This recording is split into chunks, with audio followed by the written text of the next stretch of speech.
Hey guys, so I thought I'd do my March wrap-up video today. I know there's still 3 days left in March, but I've watched and read quite a bit this month, so I thought I'd do it today. And any TV shows or movies that I happen to watch in the next 3 days, I'll just stick in April's wrap-up. If you don't know, every month I'm doing a wrap-up video where I talk about all of the movies, television shows and books that I've watched/read in that month. So this is March's, and like I said, there's a lot to go through, so I'll try and do it as quick as I can because I don't want this video to run too long. We'll talk about the movies first. The first movie I watched was on Netflix and it's The Birdcage. I just adore the movie The Birdcage. I've watched it so many times and I just love it. It stars Robin Williams, who I adore, and it's basically about this gay couple who live a very flamboyant lifestyle, and their son, or Armand's son, one of the gay men's son,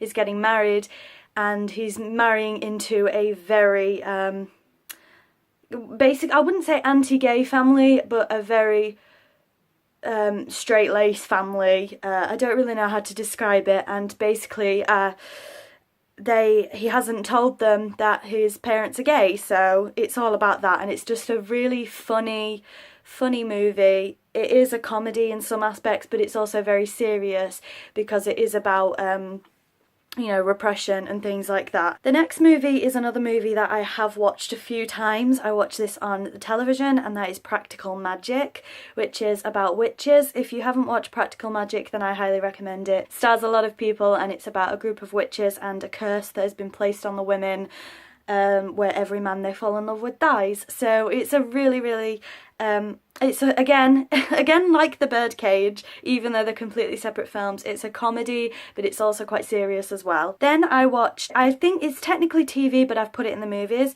and it's Lucy Worsley's Fireworks for a Tudor Queen that was on TV earlier in the month, and it's basically recreating the firework display that was made for Elizabeth I.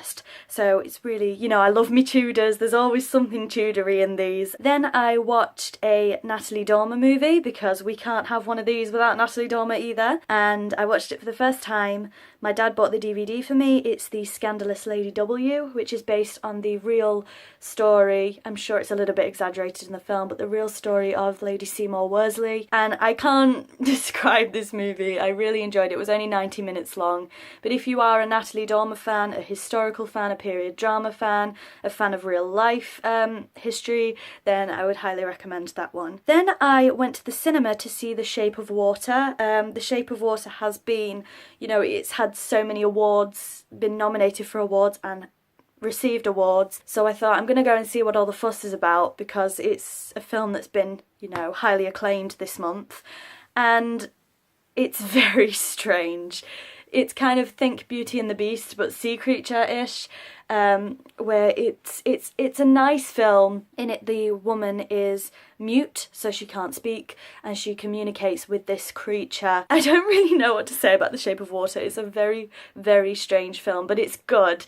It's just a little out there and a little weird, but I think the purpose of the film is to be a little bit out there, and again it deals with some real life hard-hitting issues as well. I also went to the cinema this month to see Tomb Raider. Oh my god, I loved Tomb Raider. I'm not going to talk about it too much because I may do a proper movie review for it, but I did do a mini vlog about Tomb Raider earlier this month, so if you'd like to check that out then please feel free to. Then I watched another film that I've got on DVD, which again I've watched a lot, and it is Jennifer's Body. I love Jennifer's Body. I know it gets a lot of stick because it's not an outstanding film by any means, but it's one of my guilty pleasures. I adore Jennifer's Body. The main girl is involved in a sacrifice, but because she's not a virgin, things go weird. That's a weird way of explaining the film, but it's a very good film, I think. So if you haven't seen Jennifer's Body, I'd highly recommend it. And the final movie I watched this month, again, is a bit of a guilty pleasure, and it just happened to be on TV, and that is A Cinderella Story with Hilary Duff and, is his name, let me think, Chad Michael Murray. Not much to say about A Cinderella Story. I'm sure you've all probably heard of it, but it's just a modern retelling of Cinderella in a very weird way. And then we'll go on to TV shows, and there's a lot of them, so I'm just going to go through the TV shows very, very quickly. As always in my wrap-ups, some of these will be in every single month. The first one on my list is EastEnders, which has been in January and February's wrap-up and will be in every wrap-up because I'm a regular watcher of EastEnders. Then I continued to watch The Story of Only Fools and Horses, which has again been in one of my previous wrap-ups. Then we have The Secret Life of Kittens, which just happened to be on TV, so I've watched a couple of episodes about kittens, which is nice and cute. Saturday Night Takeaway is another one that I've been regularly watching. Obviously there is now some controversy surrounding it and whether it will continue.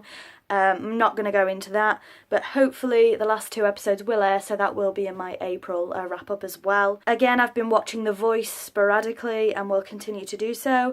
I watched series 13 of MasterChef USA. I don't know if that's the newest series, but it just happened to be on TV, so me and my parents have been watching the entire series. It's the series where Dino won. Then I watched I think it was only 1 episode of Clarissa and the King's Cookbook. Again, royal, Tudor and other bits, meals. I love my history. Then I have been I started a rewatch of the Tudors TV show. This is my second time round. Adored it the first time, even though it's not historically accurate. Of course, Natalie Dormer and Jonathan Rhys-Meyers are in it, which is a huge plus for me, but I do adore the Tudors. Then I watched episode 2, not episode 1 or any of the other episodes, of Great British Royal Ships, which was an episode on the Queen Mary, and it literally just is talking about the ship, the Queen Mary. Finally, I watched the Oscars Greatest Shocks, Frocks and Fairy Tales, which was just a little tiny documentary on the Oscars, which I kind of watched sporadically. I didn't stay up in the early hours of the morning to watch it. That's all the TV shows. I've run through them very, very quickly. And now on to books. I said that I was reading Midnight Texas Book 2 in my February wrap-up. Since then I have finished both Midnight Texas Book 2 and the final book, Book 3. Usually in my wrap-ups I do have the books to show you, but I'm filming this really quickly so I don't have anything to show you. But I really enjoyed them, yeah, and since filming February's wrap-up, Midnight Texas, the TV show, has been renewed for a 2nd season. It's not the best, but it's not the worst either. It's just something entertaining and I do enjoy it. Then, unfortunately, I've got a book which I hated and I didn't finish it, but I thought I'd include it here. It was a book called The Rise and Fall of the House of Windsor, which is about our current royal family, but it was written in a very satirical, negative way, I thought. And I wouldn't say I'm a royalist, but I am interested in the royal family, well, our current royal family and past royal families, past monarchs. And I just didn't appreciate the way the book was written. Yeah, it just wasn't for me, so I didn't finish it, and that will be going back to the charity shop. Then I read, if this classes as reading, Batman Arkham Unhinged, which is a series of short comics which tie into the Batman Arkham City video game, which, you know, I love, and I am a huge DC Batman in particular fan. Not much reading involved. I finished it in about 10 minutes because it was a comic. And finally, I have started The Bell Jar by Sylvia Plath, which I've been wanting to read for a long time. If you are a long-term subscriber, last year I did a huge charity shop haul video, and The Bell Jar was in that. I picked it up. I have only just started reading it, not watching it. I've only just started reading it, so I don't want to give you guys too much information here because I'll talk about The Bell Jar more in my April wrap-up when hopefully I will have finished it. That's all of the things that I've watched and read this month. Sorry it's quite a fast-paced video, but I didn't want to talk about anything too in-depth because I didn't want the video to run for too long. So thank you guys very much for watching. I hope you enjoyed it, and I'll see you next month with April's wrap-up. Of course, I'll see you in between as well. So thanks for watching, and I'll see you all soon. Bye-bye!